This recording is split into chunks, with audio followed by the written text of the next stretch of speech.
आज मिठाई वाला। इसके लेखक हैं भगवती प्रसाद वाजपेयी। तो आपने ये लेसन पढ़ने के पहले कभी गली मोहल्लों में आपने किसी न किसी फेरे वाली को या खिलौने बेचने वाले को या गुब्बारे बेचने वाले को आवाज लगाते जरूर सुना होगा। लाल हरे गुलाबी नीले ले लो प्यारे प्यारे गुब्बारे, है ना। तो अब आप सोच रहे होंगे कि पाठ का नाम तो मिठाई वाला लिखा है, लेकिन मैडम गुब्बारे वाले की बात क्यों कर रही है। तो बेटा देखो क्या है, इसके अंदर एक गुब्बारे वाला है, खिलौने वाला है, वो अलग अलग प्रकार की चीजें लेकर आता है और अलग अलग प्रकार की चीजों के लिए आवाजें लगाता है और अलग अलग तरीके से मनमोहक तरीके से आवाजें लगा लगाकर सबका मन मोह लेता है और अपनी ओर उनका ध्यान आकर्षित करता है। तो उसकी आवाजों को सुनकर न केवल बाग बगीचों में खेलते हुए बच्चे, गली मोहल्लों में उछल कूद करते हुए बच्चे उसकी ओर दौड़ कर आते हैं, यहाँ तक कि घरों में और छज्जों पर जो महिलाएं हैं वो भी झांक झांक कर देखने लगती है कि इतने अनूठे तरीके से, इतने मधुर कंठ से ये कौन इस तरह से आवाज लगा लगा कर बुला रहा है। उसकी आवाज में ऐसा आकर्षण है, ऐसा जादू है, जिसको सुनकर बच्चे और सभी महिलाएं जो है अपने अपने घरों से बाहर निकल आते हैं और बच्चे जो हैं उसको चारों तरफ से घेर लेते हैं। कोई अपना जूता छोड़ देता है तो कोई अपना मोजा फेंक देता है। जो जिस स्थिति में है उसको देखकर जो बच्चे हैं उसको चारों तरफ से घेर लेते हैं और वो खिलौने वाला उनके पसंद के खिलौने उन्हें सस्ते दामों में दे देते हैं। अब इसी प्रकार विजय राय बहादुर के भी 2 बच्चे हैं, उनके बच्चे भी उस खिलौने वाले से खिलौने लेने जाते हैं। जब वो खिलौने लेकर घर आते हैं तब वो आपस में चर्चा करते हैं, देखो मेला गोला कितना छुंदल छुंदल है।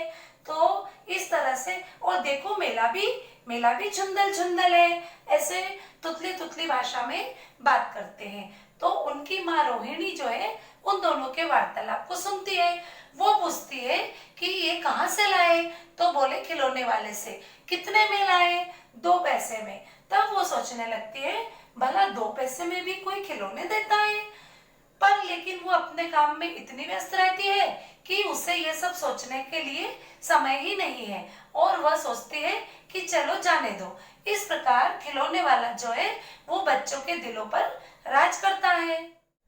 इसी प्रकार 6 महीने बीत जाते हैं। फिर 6 महीने बाद फिर गली मोहल्ले में एक आवाज आती है कि बच्चों को बहलाने वाला मुरलिया वाला।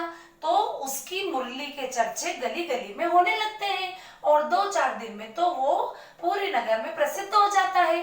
तभी रोहिणी कहती है कि अरे अरे, कहीं ये वही मुरलिया वाला तो नहीं है जो कुछ समय पहले खिलौने लेके आता था। तब वो अपने पति को, विजय बाबू को कहती है, जरा देखो तो उसे इधर तो बुलाओ, जरा मैं भी चुन्नू मुन्नू के लिए मुरलियां खरीद लूं। पता नहीं वो फिर वापस इधर आए कि नहीं आए। तब विजय बाबू अखबार पढ़ रहे थे। अखबार पढ़ते पढ़ते वे उस मुरली वाले को आवाज लगाते हैं, अरे मुरली वाले इधर तो आना। तभी बच्चे, रोहिणी कहती है कि पता नहीं बच्चों को भी अभी कहीं जाना था, न जाने कहाँ खेलने चले गए हैं। तब विजय बाबू मुरली वाले से पूछते हैं कि भाई मुरलियां कैसे बेच रहे हो। उसने कहा बाबू मैं तो मुरलियां 2 पैसे में बेच रहा हूँ। तभी विजय बाबू मन ही मन में सोचते हैं कि दूसरों को तो 3 पैसे में बेचता होगा, लेकिन मुझ पर तो ऐसा रूप झाड़ रहा है जैसे मुझ पर एहसान जता रहा है। तभी अचानक से मुरली वाला कहने लगता है, जैसे कि वो उनके मन के भावों को समझ गया हो। वह कहता है बाबू मेरे पास पूरी 57 मुरलियां हैं, मैंने 1000 मुरलियां बनवाई है ऑर्डर देकर, इसीलिए मुझे इतनी सस्ती पड़ी है।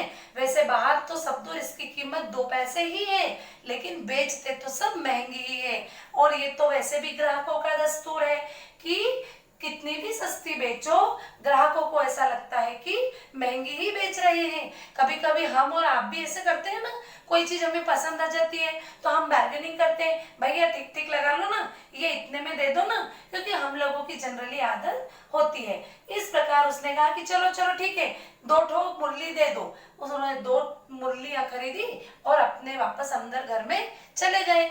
तभी सारे बच्चों ने उसको फिर घेर लिया। वैसे ही कोई भागता आया, कोई गिरता आया, कोई दौड़ता आया, किसी का जूता गिर गया, किसी का मोजा गिर गया, किसी का पाजामा ढीला होकर नीचे गिर गया, किसी के पास पैसे थे, किसी के पास नहीं थे, है ना। वो सब बच्चों के मन की बात को पढ़ पढ़ के और उनको समझाते समझाते बड़े प्यार से बोल रहा था, अरे छोटे बाबू ये लो, आपके लिए तो नारंगी मुरली, और ये लो छोटे बाबू आपके लिए ये मुरली बहुत अच्छी लगेगी। अरे आपके पास पैसे नहीं है, आपने अम्मा से अच्छे से नहीं मांगे होंगे, जरा धोती पकड़कर जिद से कहना। फिर वो बच्चा को घर भेजता है। फिर थोड़ी देर बाद वो बच्चा आता है 2 अन्नी लेकर, देखो मिल गए ना पैसे, मैंने कहा था ना कि अच्छे से मांगोगे तो मिल जाएंगे। फिर एक बच्चा और बोलता है, तुम्हारे पास पैसे नहीं है, चलो ये मुरली रख लो। इस प्रकार वो किसी भी बच्चे का दिल नहीं दुखाता है। जिसके पास पैसे हैं उन्हें भी दे देता है, और जिसके पास पैसे नहीं है वो उन्हें भी दे देता है, और बच्चे सारे खुश हो जाते हैं। रोहिणी अपने आंगन में बैठी बैठी ये सारी बातें सुन रही थी। वो मुरली वाले की तरफ बहुत ही ध्यान से देख रही थी, और मन ही मन सोच रही थी कि कितना भला आदमी है, कितनी मधुर मधुर बातें करता है, सभी बच्चों को स्नेह से और प्यार से बच्चों को खिलौने बांट रहा है। तो वो जरूर इसकी कोई ना कोई मजबूरी रही होगी, तभी तो वो इतनी सस्ती मुरलियां बेच रहा है, वरना किसे पड़ी है इतना नुकसान उठाकर मुरलियां बेचने की। इस प्रकार वो मुरली वाले के बारे में सोचती ही रहती है, और इतना सोचते सोचते मुरली वाले का स्वर जो है धीमा होता जाता है। ऐसा लगता है कि वो किसी दूसरे गली में पहुंच गया है। इस प्रकार मुरली वाला जो है सबके दिलों में एक जगह बनाकर और फिर 4-6 महीने के लिए गायब हो जाता है। 8 महीने बीत जाते हैं, तभी सर्दियों के दिन थे, और रोहिणी जो थी वो अपने लंबे लंबे केश को छज्जे पर सुखा रही थी। तभी फिर एक आवाज आई, बच्चों को बहलाने वाला मिठाई वाला।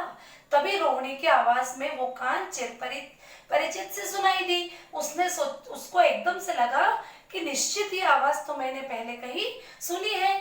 तब उसके घर में उस समय कोई भी मर्द नहीं था। तभी उसने घर में आकर और वृद्ध दादी थी उनसे कहा, दादी दादी जरा उस मिठाई वाले को तो रोकना, मैं बच्चों के लिए जरा मिठाई खरीद लूं। तब दादी ने, और उसको जरा अंदर वाले कमरे में ही बिठाना, मैं चिक के उस तरफ बैठी रहूंगी। चिक मतलब ऐसा जालीदार पर्दा होता था जिसके पीछे प्राचीन समय में महिलाएं छुपकर बैठकर सब चीज देखती थी और बात करती थी। तो उन्होंने कहा कि मैं चिक के पीछे छुपकर और मैं उससे बात कर लूंगी। तभी दादी ने उसे आवाज लगाई, अरे मिठाई वाले जरा यहाँ तो आना, मिठाई कैसी दी? तब उसने कहा, अरे दादी रंग बिरंगी गोल मटोल खट्टी मीठी, मुंह में जल्दी ना घुलने वाली, देर तक चूसने वाली, और हाँ खांसी को भी दूर भगाने वाली बहुत अच्छी मिठाई है मेरी, और 1 पैसे की पूरी 16 दूंगा। तब जाकर दादी ने बोला, अरे कुछ ठीक से लगा लो, 1 पैसे की 25 देना। तब उसने कहा, ना दादी ना, मैं इससे ज्यादा कम नहीं कर सकता, मैं तो इतनी ही दूंगा। तब बहुत पीछे चिक के पीछे से रोहिणी बोली, अरे दादी ले लो ना, अब इतनी भी कोई महंगी नहीं है, आप ऐसा करो 4 पैसे की ले लो।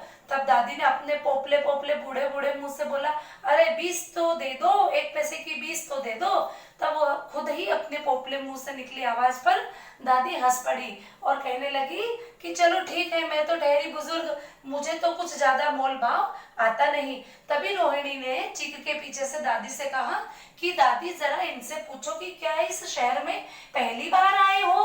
तब उसने कहा, वो दादी को पूछने के पहले ही खिलौने वाले ने जवाब दे दिया कि नहीं, मैं तो यहाँ पहले भी आता रहा हूँ। तभी रोहिणी ने तुरंत दूसरा प्रश्न पूछा कि दादी इनसे पूछो कि क्या पहले भी मिठाई ही लेकर आते थे या कुछ और भी चीज लेके आते थे। तब मिठाई वाला अचानक से हर्ष, संशय और विस्मय से एकदम से बोला, नहीं, इसके पहले तो मैं मुरलियां लेके आता था, और उसके भी पहले मैं खिलौने लेके आता था, मैं यहाँ काफी समय से आ रहा हूँ। तब वो रोहिणी ने पूछा, तब तो मेरा अनुमान सही निकला, मुझे तुमसे और भी बहुत सारी बातें करनी है, बताओ तो जरा भला तुमको इन सब चीजों में क्या मिलता होगा, तुम्हारी क्या कमाई होती होगी। तब उसने कहा कि अरे आप तो रहने ही दो, ये सब बातें मुझसे ना पूछो तो ही बेहतर है। तब रोहिणी ने उससे आग्रह किया कि यदि आप मुझे इसके पीछे की कहानी बताएंगे तो मैं आपसे और भी मिठाई ले लूंगी। तब मुरली वाला इस के पीछे कहानी बताता है कि मैं जो था एक बहुत प्रतिष्ठित व्यक्ति था, धन संपत्ति वैभव मेरे पास सब कुछ था, बाहर दौलत थी, धन था और घर में सुख था, शांति था, वैभव था। मेरी एक बहुत रूपवान, बहुत सुंदर, मेरी प्राण प्रिय मेरी एक पत्नी थी, मेरे 2 बच्चे थे, बच्चे ऐसे जैसे सोने के सजीव खिलौने। बस मैं उन्हीं की याद में ये सारा काम करता हूँ। पूरे घर में उनकी अटखेलियां गूंजती थी। विधाता के लेख के कारण वो बच्चे मुझसे कहीं बिछड़ गए हैं। तुम क्या सोचते हो कि मैं पैसे के लिए ये सब करता हूँ? पैसे की मेरे पास कोई कमी नहीं है। मैं इन्हीं की तलाश में निकलता हूँ कि मुझे कहीं तो मिलेंगे, कहीं तो उन्होंने जन्म लिया होगा। मैं उनको इन बच्चों में खोजता हूँ। जब मैं इनसे बात करता हूँ तो मुझे बहुत संतोष महसूस होता है। मुझे ऐसा लगता है कि यही मेरे बच्चे हैं। और जब इस तरह की बातें सुनी तो दादी के तो मानो प्राण ही नहीं निकल रहे थे और रोहिणी की आंखों से तो अश्रु की धारा बहती हुई जा रही थी। इस प्रकार रोहिणी को उसकी कहानी सुनकर बहुत ठेस पहुंची। तभी उसके दोनों बच्चे चुन्नू मुन्नू आकर और माँ से लिपट कर कहने लगे, माँ माँ माँ माँ मिठाई मिठाई दे दो माँ। तभी मिठाई वाले ने कहा कि मिठाई मुझसे लो बेटा, और उसने 2 पुड़िया जो थी वो चुन्नू मुन्नू की तरफ पकड़ा दी। तभी रोहिणी ने चिक के अंदर से पैसे फेंके। तब उसने कहा कि मैं इन मिठाई के पैसे नहीं लूंगा, और ऐसा कहते हुए वो उनके घर से निकल गया।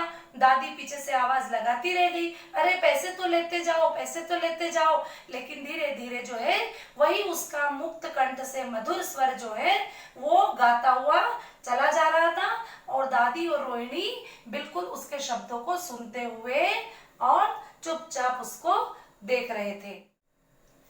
पाठ मिठाई वाले से हमने ये समझा और ये सीखा कि मनुष्य के जीवन में दुख और सुख जो है वो आते जाते रहते हैं, और मनुष्य जो है कुछ मनुष्य इससे टूट जाते हैं और कुछ मनुष्य जो होते हैं वो इससे उबरने का तरीका निकाल लेते हैं, जैसे कि मिठाई वाले ने किया।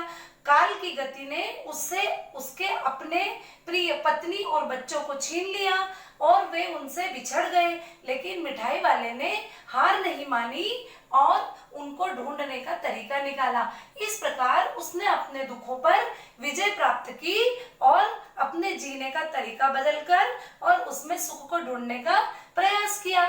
तो इस कहानी से हमको ये शिक्षा मिलती है कि हमें भी दुखों को कभी भी अपने दिल और दिमाग पर हावी नहीं होने देना है। हमें भी ऐसा कोई रास्ता निकालना है जिससे कि हम उस हार पर विजय प्राप्त कर सकें। तो मिलते हैं नए पार्ट में नए वीडियो के साथ। तब तक के लिए गुड बाय।